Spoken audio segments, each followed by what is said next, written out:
반도체의 종류와 결정 구조에 대해서 같이 공부해 보겠습니다. 자, 1장에는 어떤 내용이 있냐면 원자의 구성요소, 고체 결정의 결합, 물질의 분류, 결정 구조, 반도체 종류, 이런 내용이 들어 있습니다. 자, 순서대로 여러분들과 같이 공부해 보겠습니다. 먼저 1장 1절 원자의 구성요소. 자, 이번 절에서는 원자는 무엇으로 구성되어 있을까 하는 내용을 이해하시면 되겠습니다. 자, 그림 1-2는 물질을 구성하는 입자의 분해라는 제목으로 그림을 보여주고 있습니다. 보시면 물질이 있고 물질을 잘게 쪼개면 여러 등분으로 이렇게 나눠지고 그 물질을 더 작게 쪼개면 우리가 분자라고 하는 것을 얻을 수가 있습니다. 이 분자는 한자로 나눌 분자를 쓰죠. 나눌 분자. 그래서 분자의 뜻은 물질의 특성을 가지고 있는 물질의 특성을 가지는 가장 작은 입자,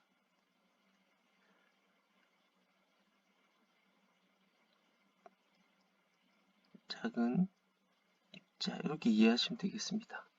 자, 요 나눌 분자를 이렇게 하시고 물질을 쪼갰을 때 쪼갤 수 있는 가장 작은 최소의 단위를 분자라고 한다. 이렇게 이해하시면 되겠죠.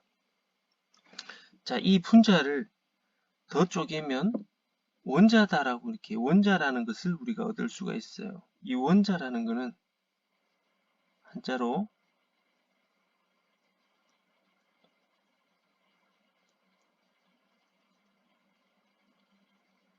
자, 이 원자는 근원이란 뜻이에요. 근원 원자를 써서 물체의 근본이 되는 거. 물체의 근본이 되는 거. 쉽게 이야기하면 물체를 이루고 있는 최소 단위, 그런 말이 되겠죠. 물체를 구성하는 최소 단위, 그것을 원자라 한다. 자, 이 원자는 우리가 영어로 이제 아톰이라는 말을 써요. 아톰. 이 아톰이라는 단어는 A란 단어랑 토머스란 단어, 어원이 이 합성으로 돼 있어서 A라는 거는 이제 부정의 뜻을 가지고 있고 토머스라는 거는 쪼갠다는 뜻을 갖고 있어요. 그죠? 요거는 쪼갰. 자, 쪼개다. 자, 쪼갰. 이런 뜻을 갖고 있는 거죠. 자, 그러면 아톰이라는 단어는 더 이상 나눌 수 없는 이런 뜻을 가지게 되겠죠. 더 이상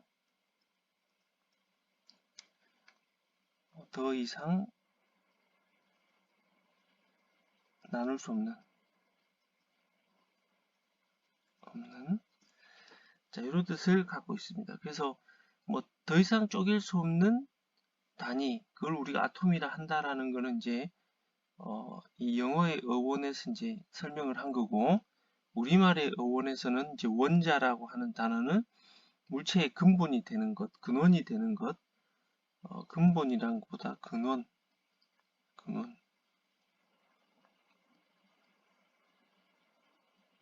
가장 기본적인 원인이 되는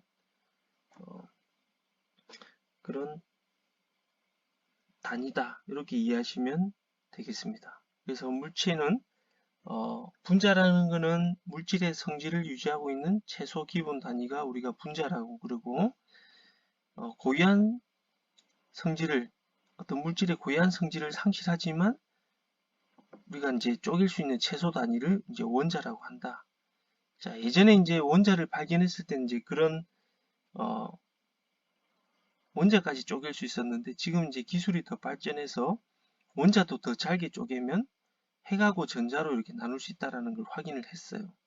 자, 그래서 이 원자를 쪼개보니까 각각의 원자는 이 원자 핵과 원자 핵을 주위를 돌고 있는 전자로 이렇게 이제 나눌 수 있더라. 자, 그 원자 핵 안에는 양성자와 중성자가 들어있더라. 실제 여러분들이 회로 설계에서 가장 많이 쓰이는 회로의 동작을 기술하는 방법에 대해 설명합니다. 왼쪽 그림에서 보게 되면 지금 이 네모 박스 안에 있는 게 하나의 회로가 되겠죠. 이 회로에는 입력이 3개 A, B, C, 다음에 출력이 하나입니다. 그림에서 볼 수 있듯이 A, B, C, O는 다 같은 1비트입니다. 그럼 앞에서 배운 대로 우리가 이 회로를 설계한다 그럴 때 제일 먼저 모듈로 시작해서 엔드 모듈로 운영하게 되겠죠. 그래서 모듈이고 회로의 이름은 저희가 임의로 테스트라고 하겠습니다. 테스트. 그래서 모듈 테스트. 포트는 4개가 있고요. O, A, B, C. 다음에 그 중에 3개 A, B, C는 인풋 포트. 다음에 아웃풋 O 포트가 있습니다. 입력 A, B, C는 전부 데이터형이 넷이죠. 와이어입니다. 그 와이어 A, B, C. 그 다음에 아웃풋 O 역시 O와 게이트의 출력이기 때문에 얘도 와이어 O가 됩니다. 그림에서는 당연히 우리가 와이어 표시는 생략 가능하기 때문에 표시하지 않았었고요. 이 회로에서 봤을 때 내부 신호가 크게 3개가 있습니다. 첫 번째 인버터 출력 BB가 있고 상단 엔드 게이트 출력 AA가 있습니다. 다음에 하단 엔드 게이트 출력 CC가 있습니다. 그래서 와이어 AA, BB, CC를 선언했습니다. 그럼 이 남은 것은 모든 이 회로의 입력, 출력, 그 다음에 사용하는 신호선의 정의가 끝났고 이제 남은 것은 이 회로가 동작하는 펑션에 대해서 기술하는 방법이 남았겠죠. 뭐 일단 이걸 말로 그대로 설명한다 그러면 이 테스트란 회로는 3개 입력을 받아서 그 중에 A와 B 신호에 인버팅된 not B를 2개를 AND한 결과를 B와 C를 AND한 결과 2개와 OR에서 출력한다. 이게 바로 이제 말로써 이 회로의 동작을 설명한 형태가 됩니다. 이것을 저희가 3가지 기술 방법에 의해서 표현할 수가 있는데요. 하나하나씩 살펴보도록 하겠습니다. 베릴로그는 다양한 형태로 기술될 수 있습니다. 가장 일반적으로는 다음의 3가지 기술 형태를 혼용한다. 하나는 구조 모델, 스트럭처럴 모델이고요. 또 하나는 데이터 플로우 모델, 데이터 흐름을 표시한 모델입니다. 다음엔 동작 모델, 비헤이비어럴 모델입니다. 먼저 구조 모델부터 설명하겠습니다. 구조 모델은 방금 여러분이 보셨던 하나의 인버터, 2개 엔드 게이트, 하나의 OR 게이트를 말 그대로 회로 스키매틱 하듯이 하나씩 표현해 주는 겁니다. 만약 스키매틱으로 할 때는 그냥 그 라이브러리에 있는 그 함수, 즉 그 논리 셀을 하나씩 불러들여서 그 간의 연결선만 그어주는 형태가 되겠죠. 그래서 마치 스키매틱 하듯이 그림 그리는 형태가 바로 스트럭처럴 모델이고요. 데이터 플로우 모델은 입력 신호가 출력으로까지 흘러가는 데이터 흐름을 그대로 물 흐르듯이 그대로 말로써 기술하는 방식입니다. 주로 어사인문을 쓰는 방식은 데이터 플로우 모델이고요.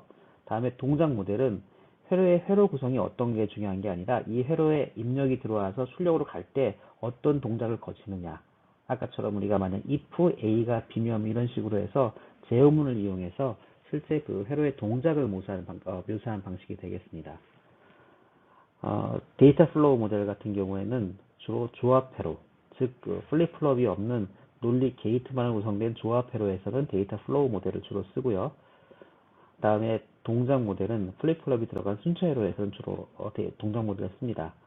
하지만 써보다 보면 대부분의 모든 코드는 비헤이비어럴 모델로 나온다는 걸 여러분들이 이제 확인하실 수 있을 겁니다. 이제 여기 나와 있는 그림과 같은 회로를 3가지 기술 방법에 의해서 한번 설계를 해보겠습니다. 일단 이것을 저희가 있는 그대로 스키매틱 회로 형태로 보게 되면 3개의 입력, 하나의 출력, 그 다음에 4개의 게이트로 구성이 되어 있습니다. 인풋 하나는 다른 인풋과 인버팅된 시그널을 AND한 결과를 출력하고, 또 하나는 2개의 신호가 서로 AND한 결과를 출력해서 2개를 우화한 신호가 나가는 형태가 회로의 구성된 그림 형태의 스키매틱 형태가 되겠죠. 근데 이것을 만약에 우리가 동작적으로 보게 되면 B 값에 따라서 출력 후에 출력되는 값이 A 또는 C가 되는 형태가 됩니다. 예를 들어서 B가 0입니다. B가 0이라고 가정을 하게 되면 B는 당연히 1이 되겠고요. B는 0이 되겠죠. AND 게이트에서 하나의 입력이 0일 경우에는 다른 쪽의 입력에 관계없이 그 출력은 항상 0이 됩니다. AND 게이트에서 마찬가지로 한쪽 출력이 1이면 나머지 한쪽 값이 0이면 출력이 0이 되고요. 그 다음에 1이면 1이 되겠죠. 결국 A 값이 그대로 AND 게이트의 출력 값으로 전파가 된다고 볼 수 있습니다. OR 게이트에서 한쪽 값이 A, 즉 0 또는 1이고 또 다른 출력 값이 0일 경우에, 즉 0, 0일 경우엔 0이 되겠고요. 1, 0일 경우엔 1이 됩니다. 역시 출력 값이 A랑 동일하게 되는 거죠. 즉 우리는 이것을 봤을 때 B의 값이 0이면 출력 5는 A가 되는 겁니다. 같은 형태로 우리가 이 회로를 분석하게 되면 B가 1이 될 경우에 출력은 C가 됩니다. 결국 이 회로는 B의 값이 컨트롤 신호고요. B의 값에 따라서 입력 2개 값 중 하나가 출력으로 전파되는 2대1 먹스가 되는 겁니다. 그래서 이 회로에서처럼 가장 기본이 되는, 우리가 지금 알트 설계에서 가장 기본이 되는 논리 게이트의 형태를 우리는 프리미티브 게이트라고 부릅니다. 프리미티브 게이트는 가장 원초적인 게이트라서 회로라는 뜻이고요. 가장 우리가 쪼개서 가장 낮은 형태, 가장 작은 형태의 회로의 가장 기본 구성 요소가 바로 게이트란 의미입니다.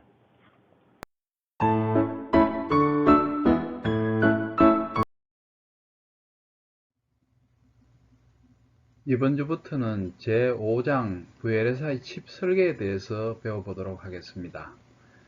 여러분들이 지난 학기 제4장에서는 그동안 배운 논리회로가 어떤 게 있는지, 그리고 이 논리회로를 어떻게 구성하는지 이 부분에 대해서 주로 배웠습니다만은, 제5장에서는 VLSI 칩, 즉 반도체로 설계할 때 어떤 특징이 있는지에 대해서 주로 배우도록 하겠습니다.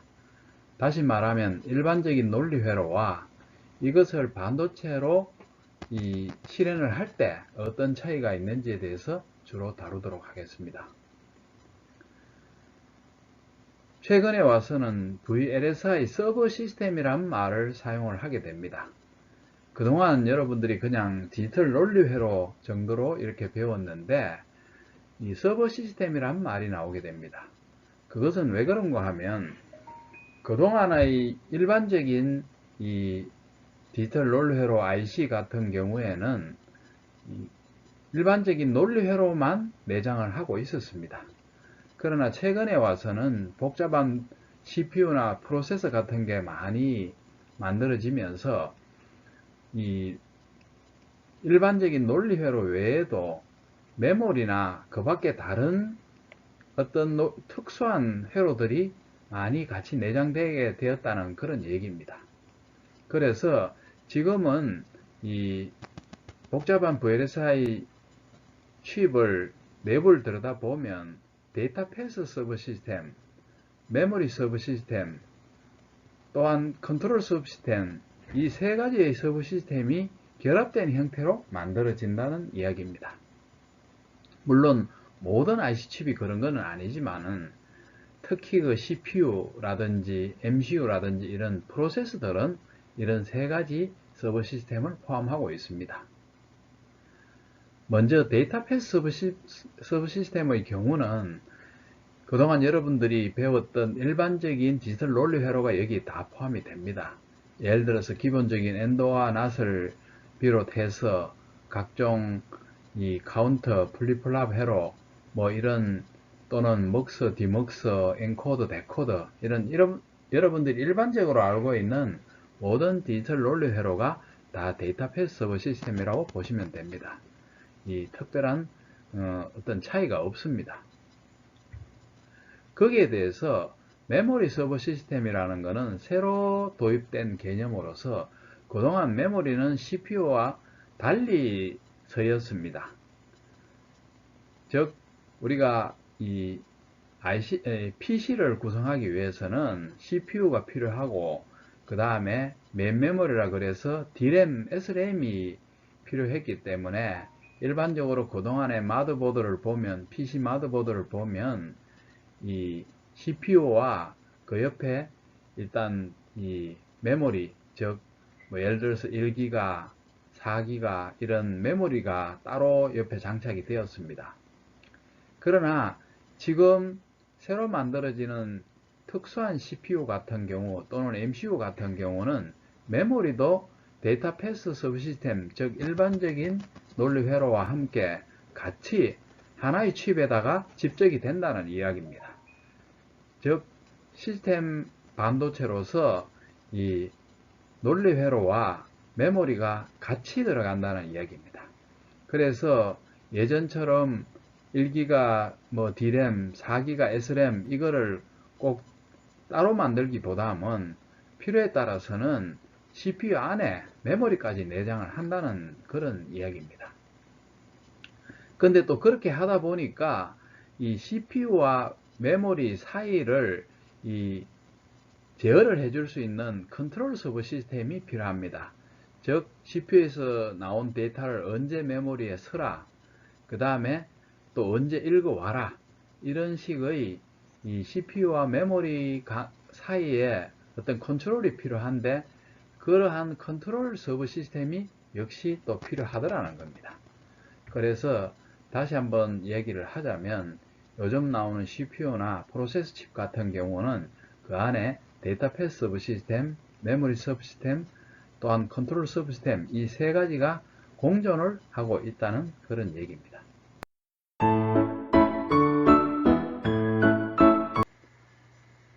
집적 회로 즉 IC 제조 공정은 크게 세 가지로 분류를 할 수가 있습니다.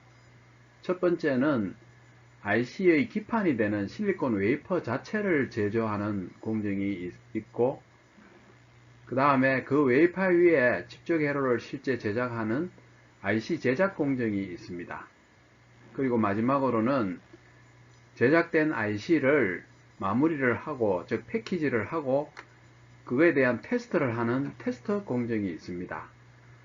그렇게 해서 IC 제조 공정은 크게 이렇게 세 가지로 나눌 수 있다는 겁니다.